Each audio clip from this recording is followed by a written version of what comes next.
Hello students, today I am going to discuss this story, The Snake and the Mirror. This story has been prescribed in class 9 English textbook Beehive.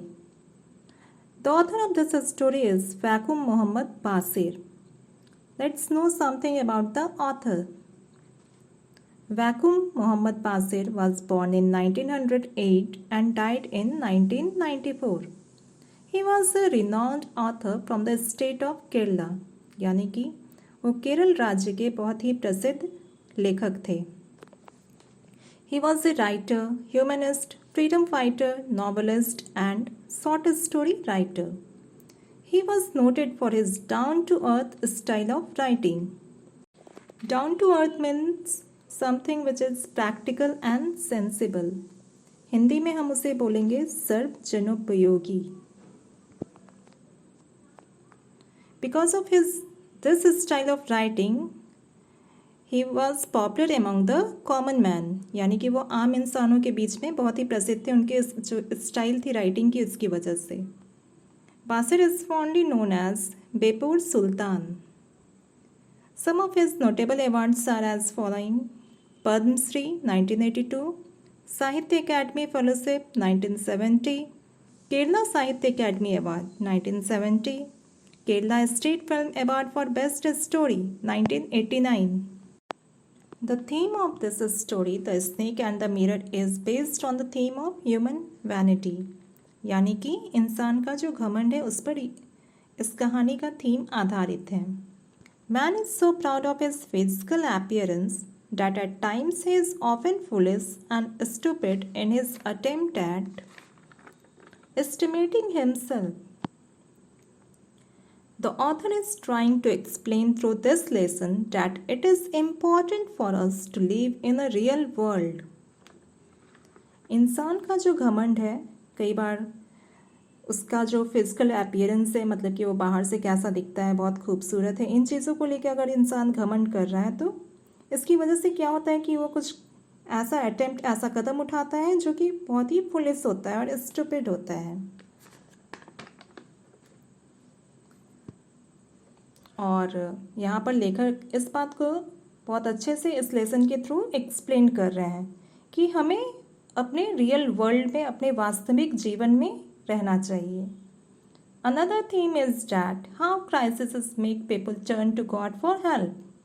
और दूसरा theme यह है कि कैसे जब मुसीबत आती है तो लोग भगवान को याद करते हैं, उनसे मदद मांगते हैं, जैसा कि इस कहानी में भी होता है. The title of the story is apt as the entire action of the story revolves around the snake and the mirror. इस कहानी का शीर्षक उपयुक्त है क्योंकि पूरी कहानी यहाँ पर स्नेक और मिरर के आसपास ही घूमती है. ये दो मेन इम्पॉर्टेंट पार्ट है इस स्टोरी के. Meaning of some of the important and difficult words in this chapter are as following: homeopath, that is a kind of doctor. Rented, hired, किराए का. Solitary, only, एकमात्र अकेला. Gable, three-cornered part of a wall below the sloping roof. Bachelor, unmarried, Kunwara. Vermilion, red lead, जिसे हिंदी में हम सिंदूर बोलते हैं. Slithered, slide, यानी कि फिसलना. Coiled, wrapped itself around, किसी चीज़ से चारों तरफ लपटा जाना. Earth shaking, it means important. Let me come to the summary of this story. The story is a narrative within the narrative. यानी कि यहाँ पे जो नरेटिव पार्ट है वो इस कहानी के अंदर एक और नरेटिव पार्ट है. The writer tells us the story which was told to him by a homeopath doctor. लेखक जो कहानी हमें बता रहे हैं वो कहानी उनको एक होम्योपैथ डॉक्टर ने बताया था. The story presents A contrast between dreams and reality. ये कहानी बहुत अच्छे से विरोधाभास प्रदर्शित करती है ड्रीम्स और रियलिटी के बीच में, यानी कि जो हम सपना देखते हैं और जो हकीकत होती है उसमें। This contrast has been depicted in a humorous manner, और इस विरोधाभास को लेकिन यहाँ लेखक ने बहुत ही ह्यूमरस तरीके से दर्शाया है, यानी कि बहुत ही हंसने वाले तरीके से, हास्यपूर्ण तरीके से। The story is about a homeopathic doctor. He tells the story of his encounter with a deadly snake. He says that he had just started his practice in those days when he was living in a rented room. It had 2 windows and tiled roof. There was no electricity and the room was infested with rats. इस story की शुरुआत ऐसे होती है जहाँ पर कि जो डॉक्टर है उनका इनकाउंटर किससे होता है? एक डेडली स्नेक से। जैसे ही हम स्नेक का नाम लेते हैं तो हमें डर लगता है, और स्नेक का नाम लेते ही हमारे जहन में आता है कि वो पॉइजनस होगा, बहुत ही खतरनाक होगा, कि जिसके काटने से इंसान मर सकता है। इनकाउंटर का मतलब हुआ कि यहाँ पे जो लेखक है वो आमना सामना होता है उस स्नेक से उनका। फिर वो बताते हैं कि उन्होंने जस्ट अपना प्रैक्टिस उन दिनों में, प्रैक्टिस यहाँ उनकी जो डॉक्टरी है उसका प्रैक्टिस उन दिनों स्टार्ट किया था। और वो कहाँ रहते थे? एक रेंटेड रूम में, एक किराए के रूम में, जिसमें कि 2 खिड़कियाँ थी और रूफ टाइल था, खपड़े का था, जिसमें कि कोई इलेक्ट्रिसिटी नहीं थी, बिजली नहीं थी, और रूम में बहुत ही चूहे थे, इधर से उधर वो घूमते रहते थे। इन्फेस्टेड का मतलब होता है कि जब कोई चीज़, कोई जानवर, सपोज जैसे कि रैट्स हो गए, बहुत ही ज़्यादा ही संख्या में उन लोगों ने अगर अतिक्रमण कर रखा है तो। One hot Sunday night he had his meals at a restaurant and returned home. एक बार संडे को रात के टाइम में वो रेस्टोरेंट से खाना खाकर वापस घर लौटते हैं, और उस दिन बहुत गर्मी भी थी। He lit the kerosene lamp and settled on the chair and started to read a medical book. फिर वो केरोसिन लैम्प जलाते हैं और कुर्सी पे बैठते हैं, और फिर उनका एक मेडिकल बुक था जिसको कि वो पढ़ने लगे। There was a large mirror on a table on which stood a lamp. फिर टेबल पे एक बड़ा सा मिरर था और वहाँ पे एक लैम्प भी रखा हुआ था उनके रूम में।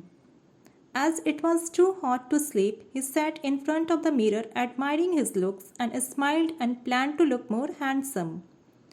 चूँकि बहुत गर्मी थी तो उन्हें नींद तो आ नहीं रही थी, तो वो क्या करते हैं कि वहाँ मिरर के सामने कुर्सी लगा के बैठ जाते हैं और अपना जो उनका लुक था उसको वो एडमायर करने लगते हैं, अपनी प्रशंसा करने लगते हैं, अपने आप पर मुस्कुराते हैं, और फिर वो ये भी प्लान करते हैं कि वो पहले से ज़्यादा हैंडसम दिखेंगे।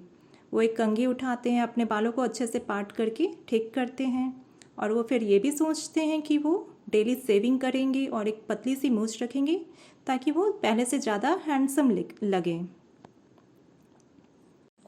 अपने आप को पहले से ज़्यादा हैंडसम करने के लिए फिर उन्होंने एक कंघी उठाई और उसके अपने बालों पे चलाया और अपने बाल ठीक किए अच्छे से, और फिर वो ये भी सोचते हैं कि वो डेली सेविंग करेंगे और पतली सी मूंछ रखेंगे ताकि वो ज़्यादा हैंडसम लगें। Gradually his thoughts shifted from self-admiration to planning his future marriage. He thought he would marry a rich doctor having a good practice. He would choose a fat lady as wife so that she would not be able to run and catch him. पहले तो वो अपनी प्रशंसा खुद ही कर रहे हैं, उसके बाद फिर वो अपने फ्यूचर में, भविष्य में अपने शादी के लिए प्लानिंग करने लगते हैं। चूँकि वो बैचलर थे और वो क्या सोचते हैं कि वो एक रिच डॉक्टर से शादी करेंगे जिसका कि अच्छा प्रैक्टिस हो, और वो एक मोटी लड़की से शादी करेंगे क्योंकि जब वो कोई गलती करे तो वो उनके पीछे दौड़कर उनको पकड़ न सके। He was so absorbed in his daydreaming that he did not give much importance to the sudden silence. और अपने इस daydreaming में, इस सपने देखने में वो इतने खोए हुए थे कि उन्होंने अपने आसपास जो शांति थी उसके ऊपर ध्यान नहीं दिया।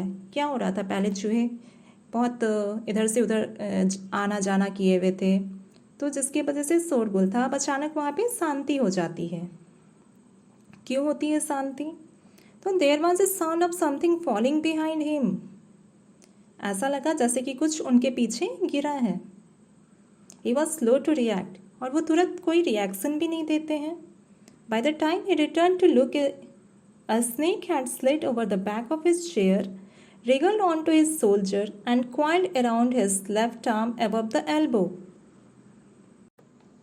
जब वो पीछे मुड़ के देखते हैं तो एक सांप फिसलकर उनकी कुर्सी के पीछे पे आया हुआ था, और वे हिलते डुलते फिर तुरंत में उनके कंधे पे पहुंच गया और फिर उनके लेफ्ट आर्म पर अपने आप को वो लपेट लेता है पूरी तरह से। और वो बहुत ही पॉइजनस स्नेक था, और उसका हुड करीब 3 से 4 इंच ही दूर था उनके चेहरे से। It's hood spread out just 3 to 4 inches away from his face. The doctor sat there like a stone image in the place. जो डॉक्टर है वहाँ एक स्टोन की तरफ बैठ गए फिर, कि जैसे स्टोन में कोई जान नहीं होता है, वो हिलता डुलता नहीं है, वैसे ही डॉक्टर ने भी अपने आप को एकदम स्टोन की तरह अपना इमेज कर लिया। He felt his end had come and felt God's presence. He realized that if the snake struck his fangs at him, it did not have any medicine in his room. फिर उनको अपना अंत भी नज़दीक नज़र आने लगा। फिर उन्हें भगवान का भी प्रेजेंस है, भगवान भी हमारे आसपास है, इस बात का एहसास होता है। लेकिन इन सब के बीच भी उन्हें इस बात का भी रियलाइज़ तुरंत में होता है, इतना उनका प्रेजेंस ऑफ माइंड, इतना उनका दिमाग चल रहा था। स्नेक जो इतना पॉइजनस है, डरावना है, जिसके रहने से हम लोग डर जाते हैं, कि कई बार क्या होता है सिर्फ डरने से ही लोगों की मौत हो जाती है। लेकिन यहाँ पे क्या हो रहा है, ऑथर इस सिचुएशन को एक ह्यूमरस तरीके से भी प्रेजेंट कर रहे हैं, जैसा कि मैंने पहले भी बताया। तो यहाँ पर जो डॉक्टर हैं, होम्योपैथ डॉक्टर हैं, वो फिर बोलते हैं कि उनके रूम में कोई इस चीज़ की दवा भी नहीं है कि अगर स्नेक उनको डसेगा तो वो उस मेडिसिन से अपने आप को ठीक कर लें। At that moment he felt that what a poor foolish and stupid doctor he was. उसी समय उनको एहसास होता है कि फिर वो कितने ही मूर्ख डॉक्टर हैं। Suddenly he realized the presence of God. He felt his mistake of being proud and arrogant. तभी उनको फिर एहसास भी होता है गॉड के प्रेजेंस का, और साथ ही साथ उनको अपनी गलती का भी एहसास होता है कि वो बहुत ही घमंड रखते थे। There is nothing to boast. तो हमें बहुत ज़्यादा ही बढ़ा चढ़ाकर प्रशंसा नहीं करनी चाहिए। Then it appeared as if God was pleased and left his hold and sat on the table in front of the mirror. उसके बाद ऐसा लगा कि जैसे भगवान उससे खुश हो गए और उसकी मदद भी करना चाह रहे थे, इसलिए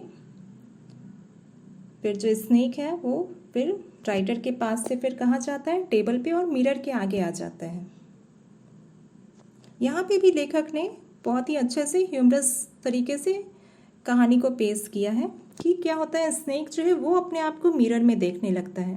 क्या वास्तविक में ऐसा कभी होता होगा कि स्नेक अपने आप को मिरर में देखे? तो और हो सकता है कि स्नेक भी अपने आप को देख के वो अपनी खूबसूरती देख रहा हो, अपनी प्रशंसा कर रहा हो, स्नेक भी यहाँ पे एडमायरर ऑफ ब्यूटी हो। The doctor took advantage of the situation and ran out of the door. तो डॉक्टर इस घटना का, जो स्नेक वहाँ मिरर के आगे है, इसका फ़ायदा उठाते हैं और वो दरवाजे से बाहर भाग जाते हैं। Next morning, when he returned to take his belongings, he noticed all his belongings were stolen except a dirty vest. अगले सुबह जब वो वापस लौटते हैं तो वो देखते हैं उनका कोई भी सामान वहाँ रूम में नहीं था, एक्सेप्ट कि एक उनकी गंदी सी गंजी थी। अगेन यहाँ पे ऑथर ह्यूमरस नोट पे इस कहानी को ख़त्म करते हैं कि चोर को इतना सेंस ऑफ क्लीनिनेस था कि उसने उनकी जो डर्टी वेस्ट थी उसको नहीं लिया, बाकी सारा सामान वो ले गया। वो चोर चाहता तो उसे धो के भी यूज़ कर सकता था, लेकिन उसने छोड़ दिया। तो हम देखते हैं कि यहाँ पर लेखक ने बहुत ही ह्यूमरस तरीके से, हास्यपूर्ण तरीके से हम लोगों को बहुत ही अच्छा संदेश दिया है कि हमें घमंड नहीं करना चाहिए। मैं आशा करती हूँ कि आप लोग ये कहानी बहुत अच्छे से समझ गए होंगे। Thank you. We will meet again in the next video. Till then, bye.